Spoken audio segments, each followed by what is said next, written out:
Welcome to Theme Park Archive. In each season, both Joe and many members of various Roblox theme park owners and developers will join on a conversation as we discuss the history of their journey and vision to creating beautiful attractions, entertainment, dining, shopping, interactive experiences, themed lands, and even full theme parks. From their humble beginnings of such concepts drawn out to the development process, its first in multiple releases and updates out to the public, and as well as the future what such experiences can offer. This season is solely about one of the most popular Disney theme parks in Roblox, and a great storyteller to lead the way. Let's join now to the RTPR studio where Joe is standing by with the master of storytelling, the founder and chairman of Disneyland Wales, Michael.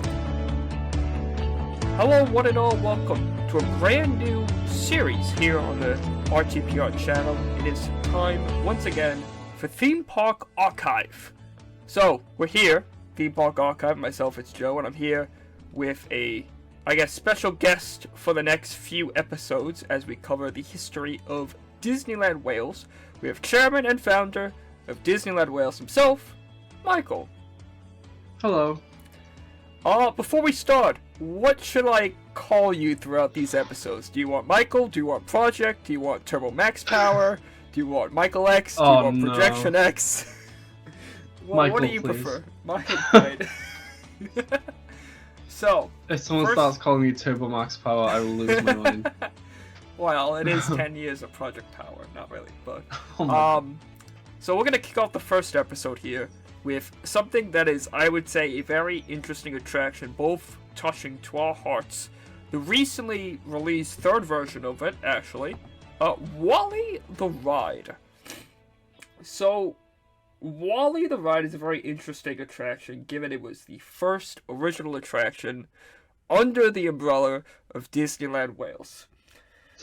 First question. Yeah, let's go with that. Why WALL-E? Why did you decide to make an attraction themed to WALL-E? Well, I think I'm just guessing at this point, but I think around like 2016 when I was starting the group, I think WALL-E was like kind of new, I believe. I can't remember when it came out, but I know I liked WALL-E a lot at that time. Well, it was like so- 2007, 2008, around that time. Oh, was it? Yeah. Oh, well, it wasn't new. But, I mean, I've always liked WALL-E. I probably had a small obsession with it, and that's why I probably made the ride at that time. Hmm. I can't remember why. My memory's bad as it is, Mm-hmm. so I can't remember that far. Okay. I remember the story to an extent. Oh yeah, you told me. Yeah. Yeah. So I guess the story goes, if I keep saying enough, more people are gonna know about the story, and then it might actually Yeah. spread than just the piece of paper that I have written down. But it started in 2016. I believe it was the summer because of the D23 Expo that was happening, or something Expo related was happening. And it was myself, you, Simon, Flinden, Dream Dealer, and someone else in a Skype call. And we were talking about how much we wanted WALL-E to be in Epcot. And the moral of the story goes that you said something, disappeared for an hour, came back, and you said, okay, I want to do WALL-E on Roblox. And we're like, what? And then you had something. I don't remember what you had. You had something, a piece of paper, with like half of a blueprint being like, all right, we're going to do this, and then we're going to go here, and then we're going to go here, and then we're going to do this, and then we're going to do this. And we're like, okay, fuck it, let's do it. And we spent 9 months on the project, sorry. 9 years. Oh my god. Okay. Till like, I want to say February, March of 2017, and we opened up WALL-E to the public. And it was so great that 2 months later we opened up Mickey Mouse at a haunted house. But we're not here to talk about that attraction. But WALL-E was kind of the start of Disneyland Wales. Yeah, it was. It literally was. It was the first ride that Disneyland Wales made, and well, I feel like that's what just started it all. Really, it got me inspired to make more rides, and then turned into a park, and then yeah. Yeah, so Wally was always there from the beginning. It didn't Yeah. start with a mouse, it started with a robot. Yeah. Yeah. And of course, Wally stayed up. Funny enough, I remember the original exterior of the ride had a rocket ship. Yeah, I'll send a picture. It's on screen right now, but I'll send photos your way. And I still have the original video. Is Yeah, up. same. But it was so it was up from 2017, went into the park, I believe went into the park, and then by 2019, I believe end of 2018, it went under refurbishment, went over for a new update, and reopened in 2019 with a brand new facade Yeah. that didn't look like something out of Star Trek or something out of Star Wars, let's say. Yeah. When the new park came out. And in 2019, refurbishment with a whole new storyline, I would say. And Yeah. was version 2. Anything you remember about that second version? Because I don't. I know it was like the longest version that was open. Hmm. And that was the one that kind of blew up like on YouTube with that the Pals YouTube channel. Okay. And I remember I had no idea what I was doing back then. Didn't know any scripting at all. And I know it was a pain to script. Mhm.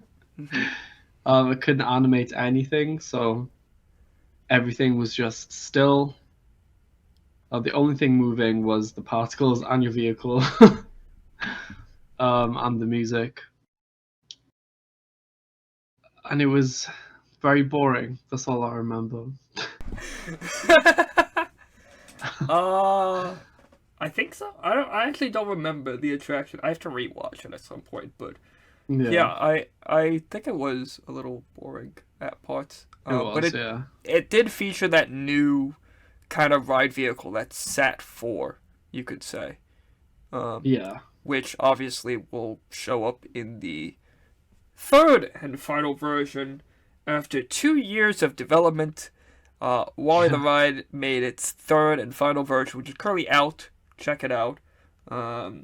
We did a theme park overview episode on it. I want to say a week ago or something, with Michael there critiquing us to the point that if we gave it the attraction a 4, he would ban us from the park right there. So, you know. I didn't. like I that. didn't. He didn't. It's good.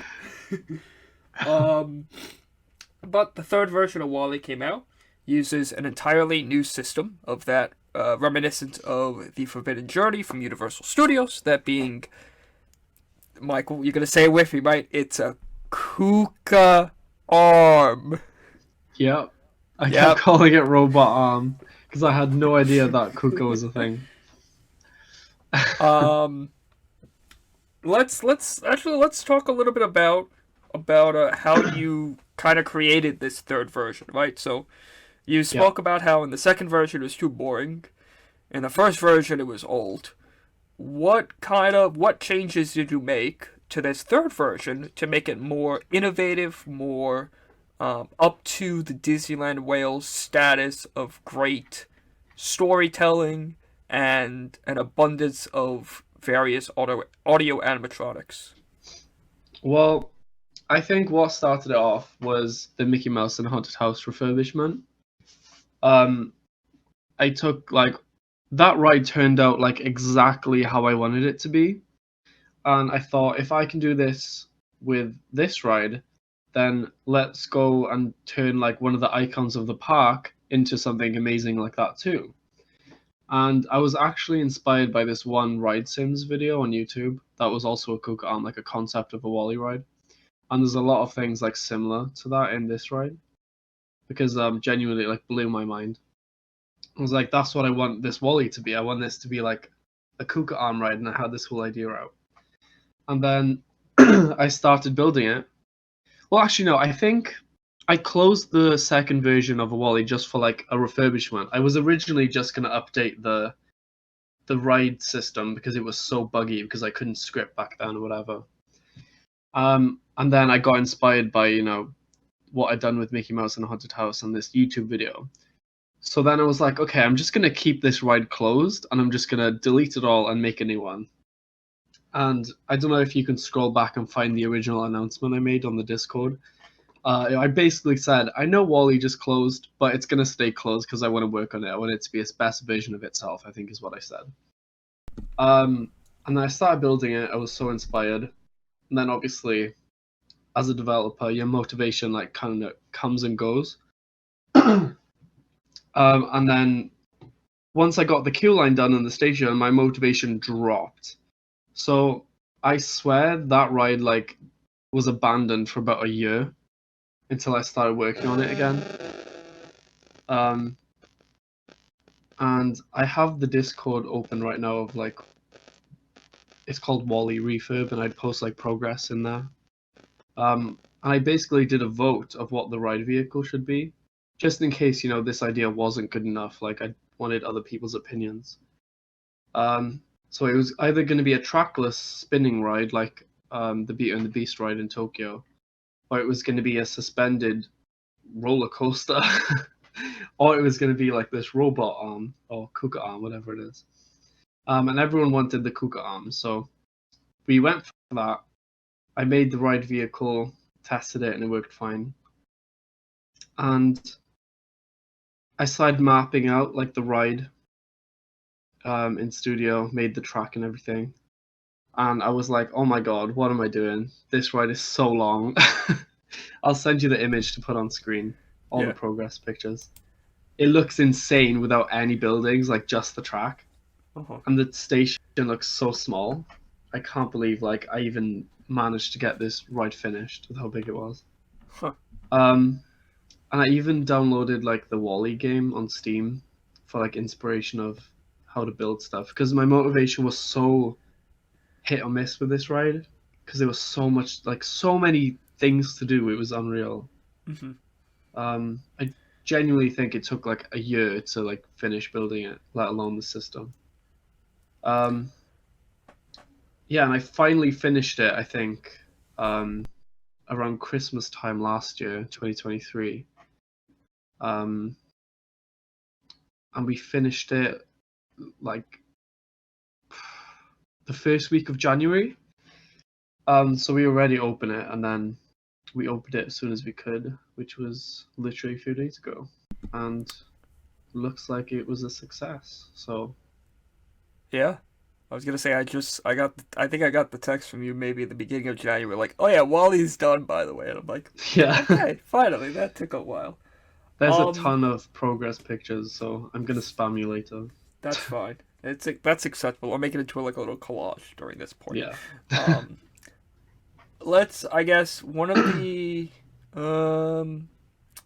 big motivations when it comes to the art of storytelling is trying to put a person or a user, in this case Roblox, into a storytelling environment where a lot of things can happen and will happen, right? So if you look at Mickey and Minnie's Runaway Railway, let's say at Magicverse, right? They do a lot of interesting technological things. They have a set of video frames with a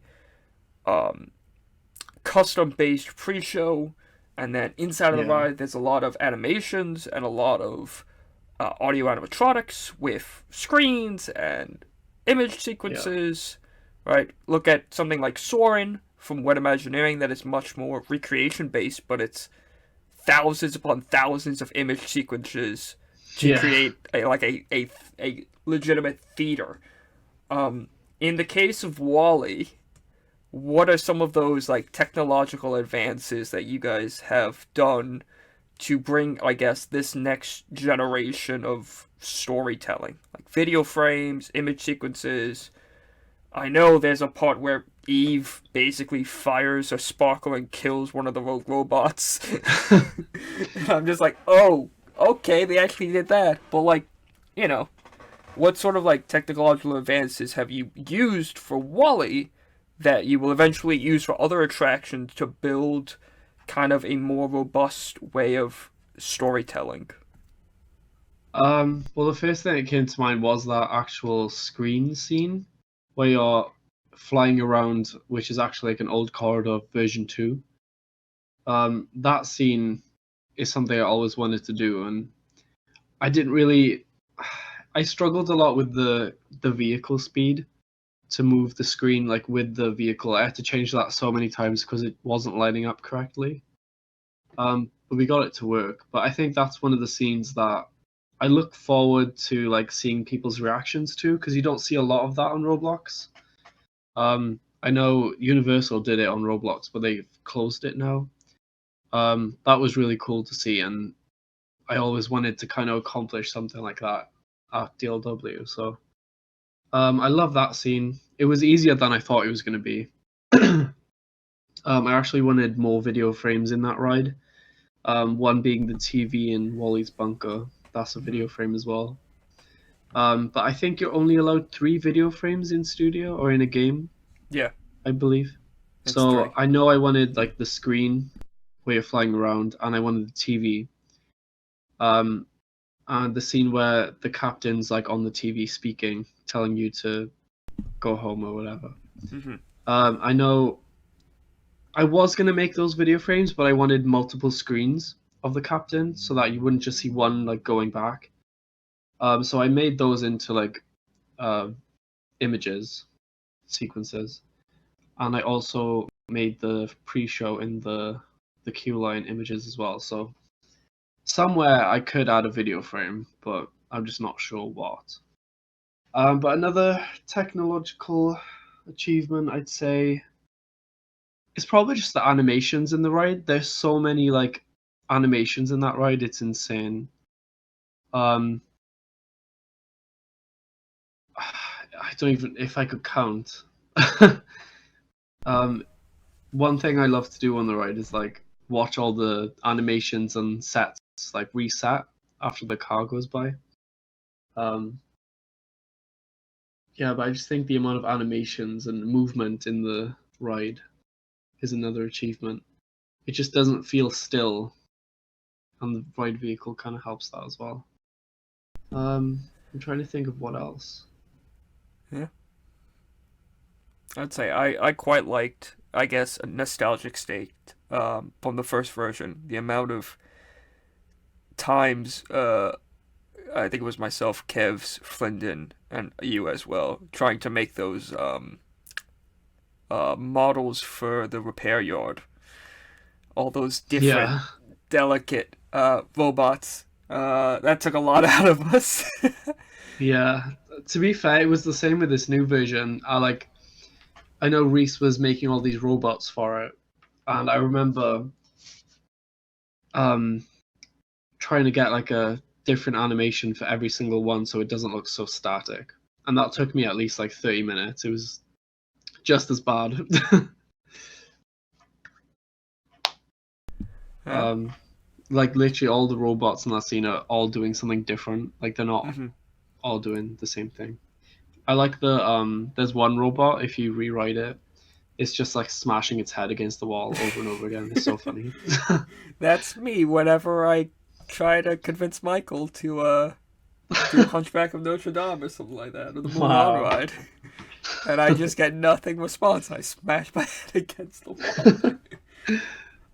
Okay. Oh, So we have 3 versions of Wally, right? 2017, 2019, 2024. yeah. Which, and you might not like what I'm gonna say, but which one do you consider to be your favorite? Um, this one, the new one, I Okay. think.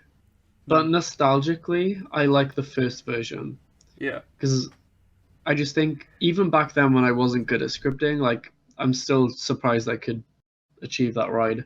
Especially that one scene where your vehicle kind of goes into like that little cockpit and like the cockpit moves with you. I don't even know how I managed to make that back then. I thought I was so stupid. I'm just watching back videos of it. I'm like, how did I even know how to do that? Yeah, nostalgically, it's the first one, but what I wanted it to be is this version. Mm.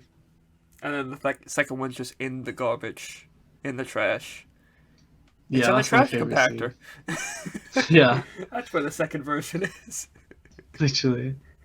Okay. Okay. I have one more final question before we get on. To us is the next conversation. For everyone else is the next episode. Yeah. Where we're probably going to talk about, I don't know, maybe Tarzan or haunted house related stuff. Okay. Will we see any more Wall-E in the future here at Disneyland Wales, right? Because it was started by a robot. So the sign goes now. So, would we see any more Wall-E in Disneyland Wales? Just like anywhere in the park, or like Yeah, you mean anywhere. update? Oh, Yeah. I wouldn't say an update because you just kind of updated that area, yeah. right? It's a whole new exterior and everything. We Um, are looking into Wally meet and greets. We tried to get it done before the opening, but it was proved too difficult because I thought it was going to be easy and gave up. Mhm. But I'll also like to include Wally into some entertainment soon as well. Like, I think Define dancing in a fireworks show would be so beautiful. So Yeah. I'm gonna try and do that as well. But that's the only way I think I'd be able to include Wally in the future. Fast. Yeah, I would say I don't think a theme land would work because No. unless you do like a by and large theme land, you have like Toy Story take part because Yeah. by and large takes place a lot in those Pixar areas. Toy Story, Up, True. really those three, but they wouldn't really fit in a Discovery Land environment. Maybe Toy Story would. No. Yeah. Yeah. Retheme Spaceman into Lightyear. There you go. Oh god. Okay. Well, that was a fascinating conversation for everyone listening or watching. Check out Wall-E the Ride version 3 there at Disneyland Wales in the back corridor. Just kind of in between the Space Mountain Mission Black Hole. I can't believe I just said that. And the entrance to Cartoon Corner. Check it out. It's a really, really fun ride. We did the episode on TPR. We gave it astounding reviews. So yeah, check it out. Anything else you want to say about Wall-E before we switch gears and talk about something completely different? Yeah, go check it out and let me know your feedback to see if there's anything we can improve or change. Although my motivation is so low after that ride, it's burnt me out a little bit. I'd still like to know what can be improved to make DLW a better place. And with that, we'll catch you guys in the next conversation. Michael, you're stuck with me for a little bit longer. Sorry, but Okay. we'll talk about something else. For everyone else, see ya. That's been Theme Park Archive. Actually, the outro. Great.